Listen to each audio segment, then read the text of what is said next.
Okay, Nintendo, you've released a lot of spin-offs in the first year of the Nintendo Switch 2. It's time to lock in. Obviously, I feel a lot of people that buy a Nintendo console is for the first-party games, and a lot of people will usually... And I feel like a lot of people will usually go for like a Steam Deck or an Xbox or literally anything else. That is if they don't want to play Nintendo games or they just want to emulate the older games. I'm not sure. And by my count, the amount of mainline games for Nintendo's IPs is at a total of like 3 or 4.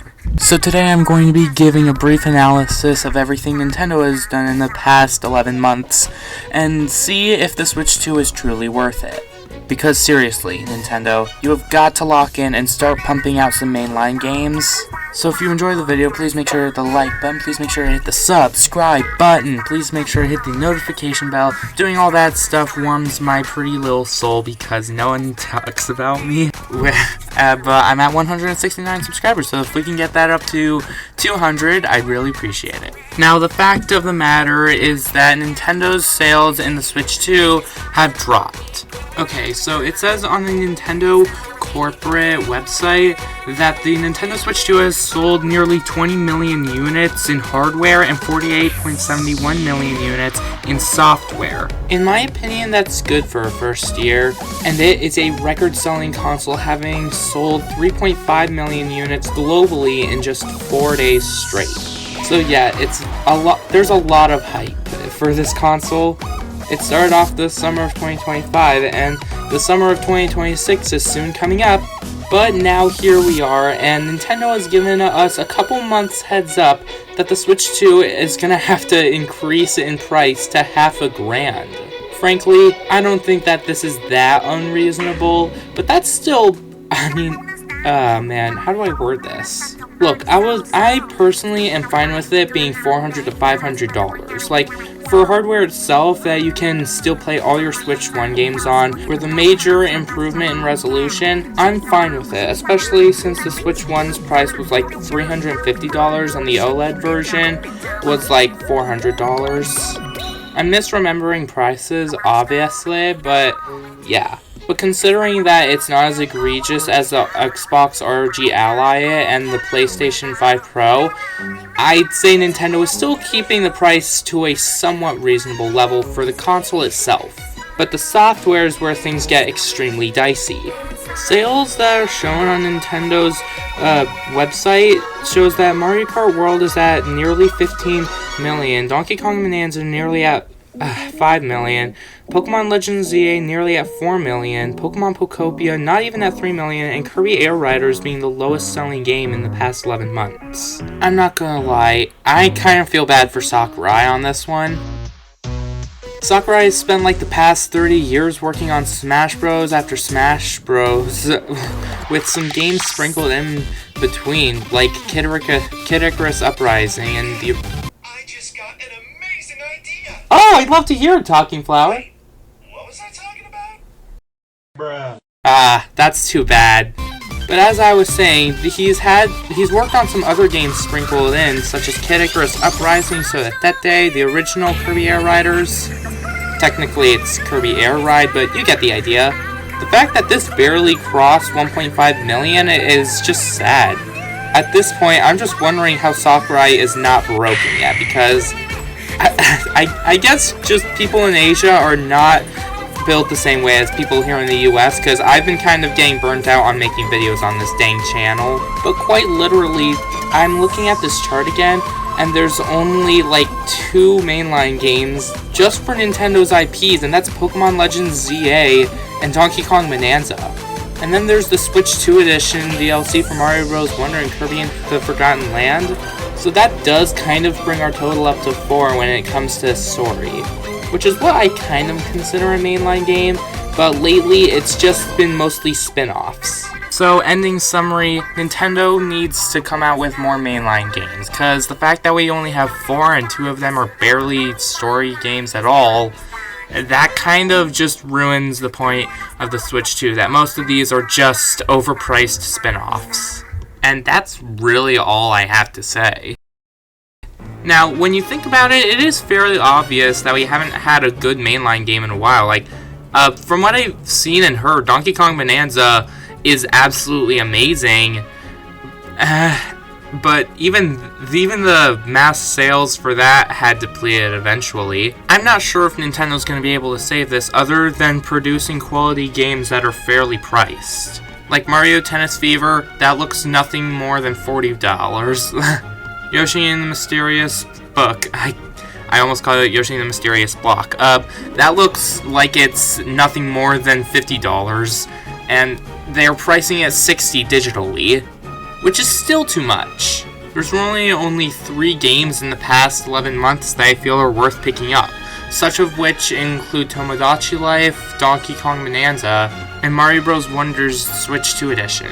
And that's not to mention that Nintendo has a bunch of other upcoming titles that I'm also really terrified for how this is going to turn out. First one obviously being the Splatoon Raiders game. That game looks fun and definitely, I'm just glad that's a first player single player campaign player only, because I think Nintendo has to finally cater to the Splatoon fans who don't have NSO, such as myself for the longest time. But there's so many things that could go wrong with this idea. So they better make it so that there's a lot of replay value and fun, and most importantly, they've gotta add multiple play files that you can select and erase data on and just restart your game, because people like me enjoy doing that, replaying games for literally no reason.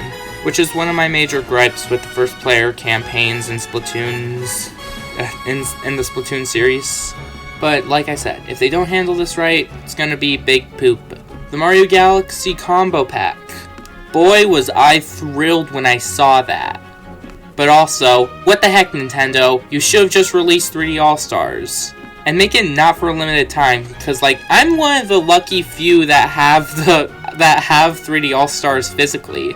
If they re-released 3D All-Stars and not made it a limited time game, and make the Switch 2 edition optional for like $10, then that would have been $70. 4 games for $70. That would have been perfect. That's something I could probably rant on for another 10 minutes, but I'm running out of time, so I need to get through my last few thoughts. And then comes the most recent and most bizarre decision of all time.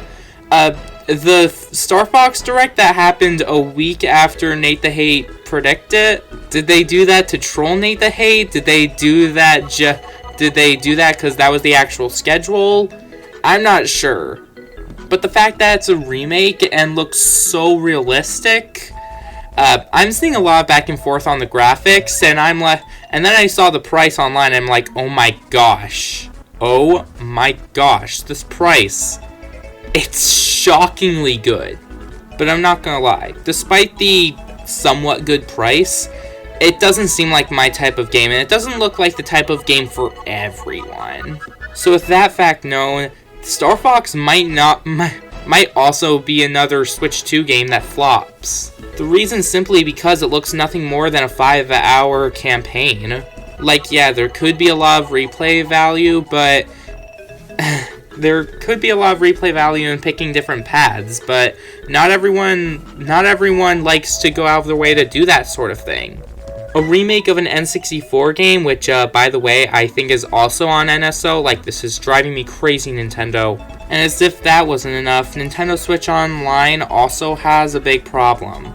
The Virtual Boy, that you can't play without that spare cardboard that Nintendo had in their back rooms from how little the Labo sold.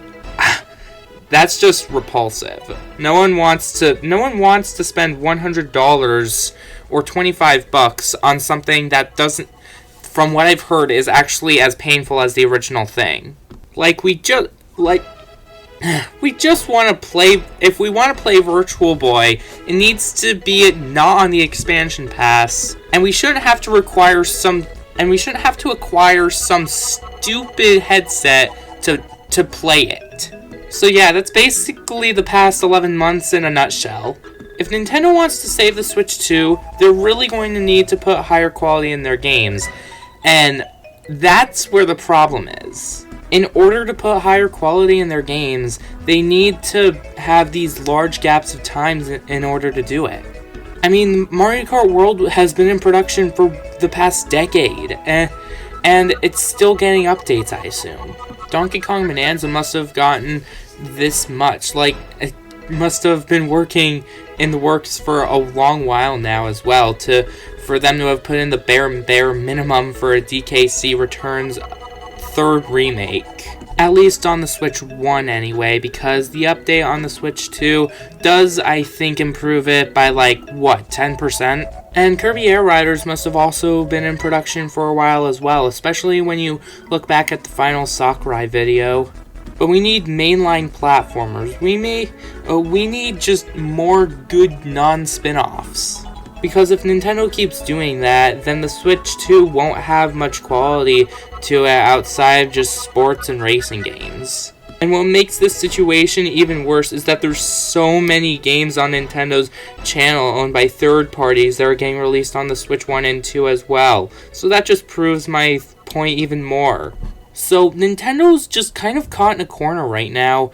They need to put in more effort for their games, but it also takes longer to do that. And right now, most of the Switch 2's lifetime has just been filled with filler titles. So it's going to be amazing how the Switch 2 does during the holiday season once the price has increased to $500,000. But with that, I think that's a nice note to end this on. So thanks so much for watching, everybody. I will see you all next time. Please make sure to hit the like button if you enjoyed this analysis. Please make sure to hit the subscribe button. Please make sure to hit the notification bell. I'll see you next time, and hopefully Super Mario Titans is not the next 3D Mario game.